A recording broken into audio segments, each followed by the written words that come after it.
दहेज एक अभिशाप है। बिकता है लड़का, शर्मिंदा क्यों है लड़की। औकात लड़के की ही दिखती है, बाज़ार में लड़की नहीं बिकती है। आशीर्वाद कहकर देते हैं दहेज, जो देते हैं वही चाहते हैं।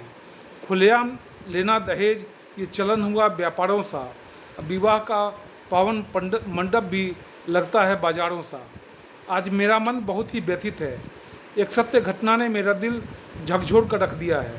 मेरे परिचित के लड़के ने सुसाइड कर लिया केवल इसलिए कि उन्होंने अपने बेटे से छुपाकर दहेज लिया था, बिना कुछ बताए, और अपनी पत्नी की बीमारी का बहाना बनाकर बेटे को, जो अच्छे ओहदे पर नौकरी कर रहा था, शादी के लिए बुलवाया था।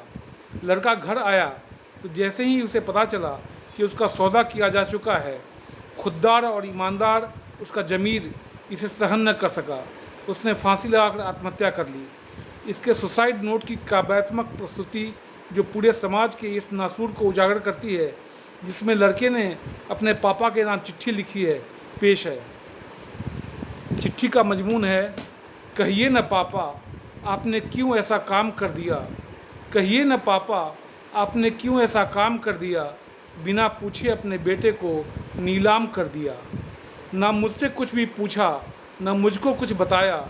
मेरी शादी का आपने क्यों ऐलान कर दिया। कहिए न पापा आपने क्यों ऐसा काम कर दिया। बालिग हूँ पापा मैं, अब नाबालिग न रहा। बालिग हूँ पापा मैं, अब नाबालिग न रहा। छोटा मुँह बड़ी बात मैं आपसे न कह रहा। बीज आपका था फलदार बन गया, संस्कार आपका पाकर इज्जतदार बन गया। पैरों पर अपने खड़ा होकर इज्जत से जी रहा हूँ। आप ही कहते हो पापा कि परिवार की इज्जत बढ़ा रहा हूँ। कहिए न पापा आपने क्यों ऐसा काम कर दिया। बिना पूछे अपने बेटे को नीलाम कर दिया। याद है मुझको जब आप इंस्टीट्यूशन ऑफ मैरिज के बारे में बताते थे। कॉन्स्टिट्यूशन ऑफ मैरिज आप विस्तार से समझाते थे। कहते थे पापा आपकी भगवान ही लोगों की जोड़ी बनवाता है, चांद सितारों को लेकर पूरा आसमान सजवाता है। हाथ की लकीरों को आप ज्यामिति से समझाते थे। हर साध्य और असाध्य को आप साध कर दिखाते थे। कहते थे आपकी हाथ की लकीरें ही तकदीर नहीं हैं, तकदीर उनकी भी होती है जिनके हाथ नहीं होते हैं। इतनी समझदारी के बाद भी आपने सब तमाम कर दिया। कहिए न पापा आपने क्यों ऐसा काम कर दिया। बिना पूछे अपने बेटे को नीलाम कर दिया। आप तो इंसान थे मेरे अच्छे पापा।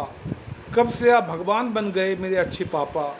बचपन से ही पापा हम आपको बहुत बड़ा समझते थे, आसमानों से भी बहुत ऊंचा समझते थे।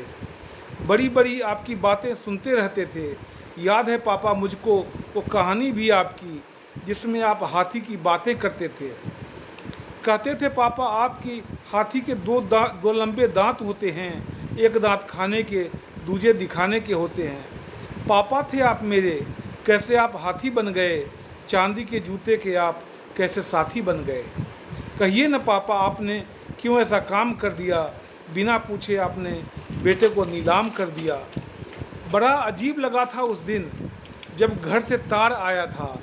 मोबाइल के इस युग में भी टेलीग्राम आया था। टेलीग्राम में लिखा था, मम्मी बीमार है जल्द आओ, लंबी छुट्टी लेकर बेटा घर आओ।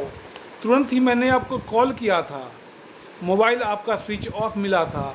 मम्मी का मोबाइल भी न लग पाया था। घबरा कर मैंने छुट्टी अप्लाई किया था। टेलीग्राम वाला मैसेज सप्लाई किया था। कहिए न पापा आपने क्यों ऐसा काम कर दिया। बिना पूछे अपने बेटे को नीलाम कर दिया। घर आते ही कहानी मेरी समझ में आई थी। बस स्टॉप पर ही चाचा ने पूरी कहानी बताई थी।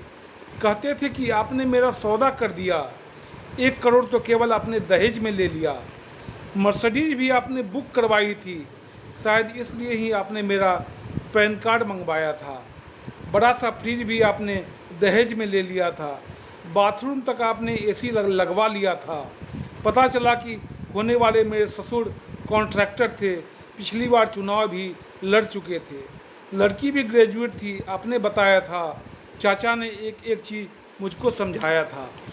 चाचा ने एक एक चीज़ मुझको समझाया था। कहिए न पापा, क्यों ऐसा काम कर दिया, बिना पूछे अपने बेटे को नीलाम कर दिया।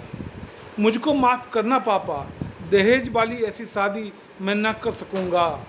ज़मीर मेरा जिंदा है अभी, ऐसा पाप ऐसा साप झेल न सकूँगा। मेरी केजी से पीजी तक की पढ़ाई का पैसा आप दूसरे से वसूल ना कर सकोगे।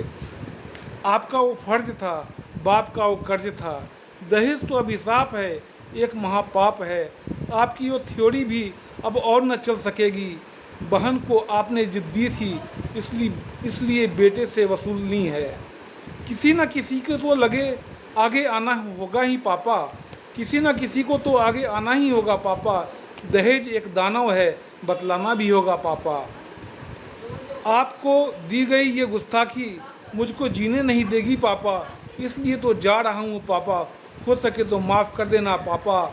मेरे पीएफ और ग्रेच्युटी से 1 करोड़ तक मिल जाएगा, क्योंकि मेरी आत्मा सवाल करती रहेगी पापा, क्योंकि दहेज में आपने 1 करोड़ लिया था पापा। कहिए न पापा, आपने क्यों ऐसा काम कर दिया, बिना पूछे अपने बेटे को नीलाम कर दिया। Thank you.